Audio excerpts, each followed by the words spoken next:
Bonjour tout le monde, bienvenue sur la briocherie de Pascal. Aujourd'hui on se retrouve pour une nouvelle recette. On va préparer du pesto pour la garniture de notre pizza, notre fameuse pizza incontournable. Donc dans cette vidéo je vais vous montrer la recette du pesto, la préparation de la pizza. Je ne vous montre pas la pâte, ça elle est déjà sur le site. Mais je vous montrerai la garniture, ce que je rajoute dessus pour la finir. Voilà. Donc pour la recette on a besoin de quoi? On a besoin de 30 g de feuilles de basilic fraîches. On a besoin de 25 g de parmesan râpé. On a besoin de 25 g de pignons de pain. On a besoin de 25 g de pecorino râpé. Voilà, je ne l'ai pas râpé parce qu'il va être mixé. De pecorino râpé ou de grana padano. Après, c'est à vous de choisir. Si vous voulez un autre fromage, vous n'aimez pas, vous prenez un autre. Il nous faudra 30 g d'huile d'olive. Une gousse d'ail. 2 g de sel. 2 g de poivre. Voilà, la recette, c'est pas compliqué. On va mettre tout dans notre mixeur. Ça va pas être compliqué du tout. Ça va aller vite. Après, ça va être plus dur, ça sera le reste, la pizza. On va mettre le fromage râpé.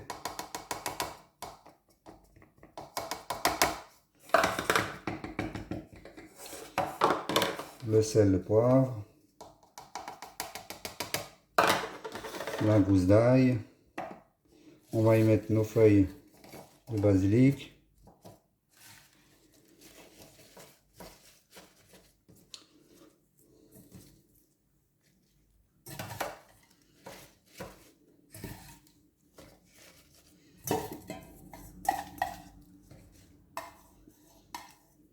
Voilà, je mets dedans.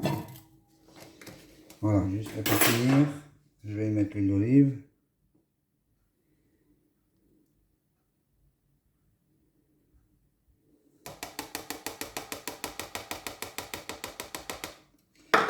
Et on va mixer.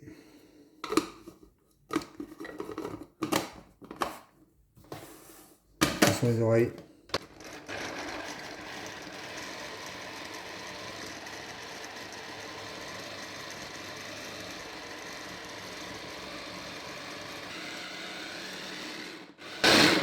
On va vérifier. Vous voyez, il est un petit peu épais. J'ai commencé par 30 g d'huile d'olive. Donc je vais en rajouter un petit peu. On va doucement. Il faut quand même qu'on puisse l'étaler sur notre pizza. Là j'ai rajouté environ quoi, 5 g.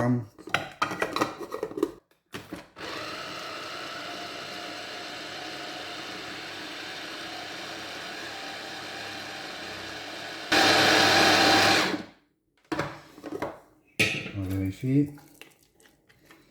Ça devient bon. Je vais rajouter encore un tout petit peu d'huile d'olive. Vous voyez, je rajoute pas grand chose. On est parti sur 30 au début. On peut dire on va mettre 40. Ça devrait être bon.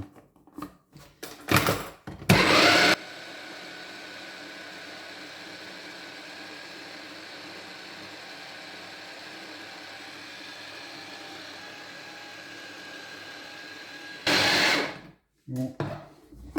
Je pense que là on devrait être bon. Voilà, une bonne texture crémeuse. Pas trop liquide. C'est juste bon comme ça, bien pour l'étaler. Voilà. Donc j'ai rajouté environ 10 g d'huile. Là je vais transvaser, je vais mettre dans un autre pot. Et on se retrouvera pour la déco de la pizza. Voilà, j'ai changé de pot. J'ai à peu près 169 g, je ne sais pas si vous voyez, donc je remonte la texture, vous voyez. Crémeux. 160 g, j'ai calculé. En général, je mets à peu près 150-160 g de sauce tomate sur mes pizzas. Donc là, j'ai 160 g, ça fait une pizza en fait. Allez, à plus tard. Voilà, j'ai préparé tous mes ingrédients pour mes pizzas de ce soir. Donc le prosciutto crudo, on met après la cuisson. Là, j'ai de la mozzarella râpée. J'ai ma roquette fraîche. J'ai mon pesto préparé. Du jambon, pizza jambon pour mon fils. La mozzarella en boule. Des champignons et les tomates cerises. Voilà, tous les ingrédients sont prêts pour ma pizza. J'ai aussi ma pâte à pizza qui est prête depuis hier. Donc 3 pizzas de 280 grammes. Là, ça fait 30 minutes qu'elle est dehors. Je vais attaquer. On commence par étaler notre pizza, donc avec de la semoule fine, toujours. Donc vous pouvez en mettre, hein, pas de problème. On la dispose en rond. Après, je suis pas pizzaiolo, comme je le dis à chaque fois, hein. On évite les bords. Avec les doigts, on appuie, on laisse un bord tout autour. Pour avoir un beau bord, bien gros et alvéolé. Donc vous pouvez laisser 2 bons centimètres. Regardez-moi ces belles bulles. On étale un max, après on commence à mettre les mains dedans et on tourne. Toujours en laissant le bord.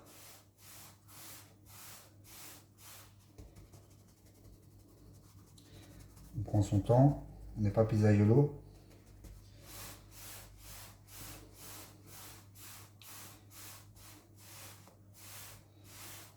On ne force pas, ça va tout seul. On a encore pas mal de bords. C'est le but de rechercher les bords avec des bulles, hein. Après, si vous n'aimez pas les bords, vous appuyez jusqu'au bord, mais bon, pour moi c'est moins bien. Après on a aussi ce mouvement, on peut la prendre comme ça, elle va vite s'agrandir. Hop, voilà. Je continue avec mes mains, je ne vais pas trop forcer, puisque là je la mets sur planche. On va reposer 5-10 minutes sur planche et après elle va s'étirer encore tout seul. Voilà. Moi je prends une planche. Pour aider à faire glisser après dans le four, je mets un peu de semoule. Voilà. Je pose ma pizza dessus. Elle va se tirer encore un peu.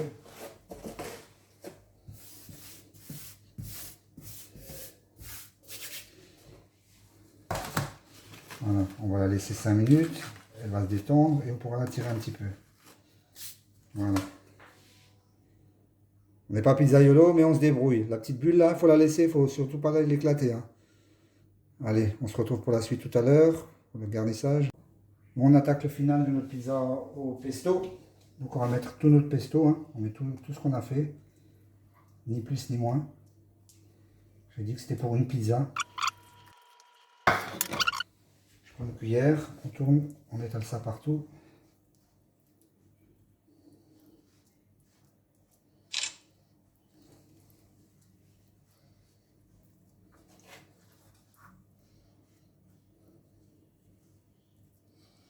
On va pas jusqu'au bord, le bord qu'on a laissé. On laisse 2 cm.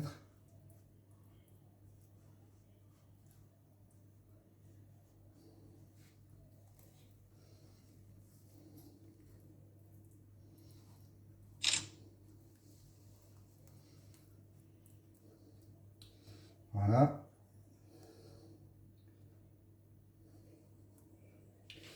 On va rajouter un peu de couleur. Tomate cerise coupée en 2. Donc toujours pareil. On dispose régulièrement. Il y en a partout.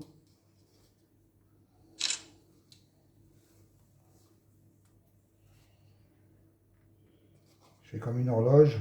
Je commence tranquillement. J'en mets partout.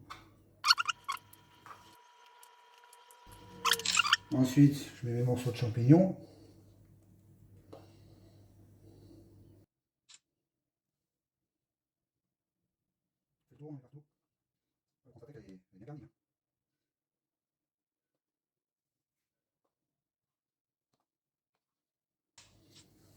Voilà, il y en a partout. Ensuite, on a notre mozzarella que j'ai coupé en morceaux. Pareil, on va répartir sur la pizza.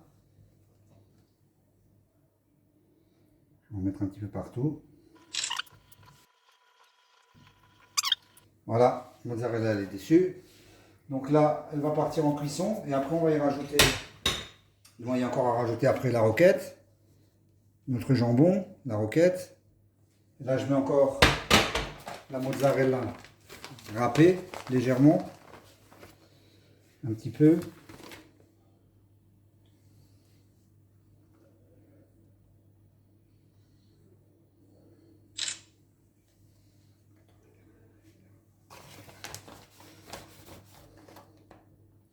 J'en mets pas trop, il y a assez. Voilà.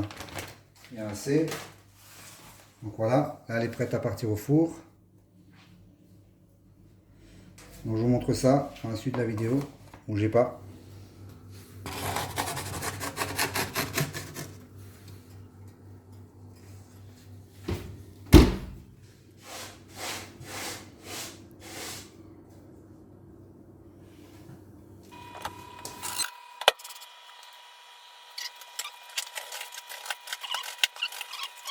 Voilà, ma pizza est cuite, 10 minutes. Regardez-moi ce bord, comme il n'est pas joli. Si, il est joli, hein. On va rajouter notre jambon. Donc on en met un petit peu partout.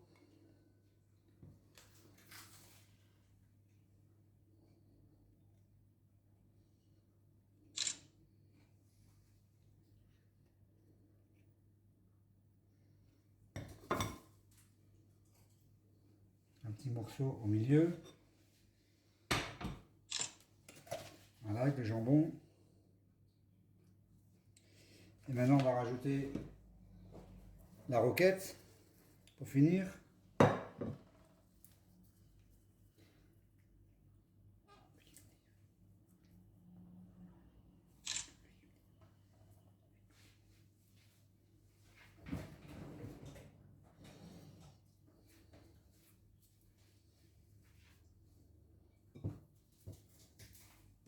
Voilà, il y en a assez. Et on rajoute un petit filet d'huile d'olive pour terminer.